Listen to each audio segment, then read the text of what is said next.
आज आपला ब्लॉग बनवायचा विचार नाही आहे. आपला ब्लॉग चालू आहे सकाळपासूनच. कारण की एक तुम्हाला सांगितलं होतं मी टाकीत साप पडला आहे. तो सापच पकडतो आम्ही सकाळपासून. तर बघूया यशस्वी होतो का नाही त्याच्यामध्ये. आता बकेट आणि जाळी घ्यायला चाललो मी. जाळी बकेट सगळ्यांनी प्रयत्न करूया आपण. हाय गाईस, तर हे बकेट बिकेट टाकताना तुम्हाला कळत असेल आम्ही कशाला व्हिडिओ बनवतो. आज साप पकडणार आहे पूर्ण दिवसभरात. पण तो साप तुम्ही बघू शकता, अगोदर साप आहे टाकीमध्ये पडला आहे. तो खूप दिवसाला पडला आहे. त्याला काढायचा प्रयत्न केला नव्हता एवढं तो झालं. कारण की त्याच्यावर झाड होतं टाकीवर, तर काढता जमत नव्हता आम्हाला.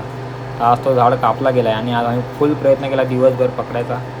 पण तो काय आमच्या हाती लागला नाही. एकदा लागला होता चुकून, बसला होता एका याच्यावर जाऊन. तुम्हाला दाखवतो यो बघा, माकड बी आला होता आमच्या ह्याच्यात सुरजाट बागमध्ये. तेव्हा का तुम्ही बघू शकता साप बसला होता वरती बकेटावर. त्याला उचलत होतो, भाईला कळालं, भाईने उडी मारली पाण्यात आणि सटकला आमच्या हातातून तो.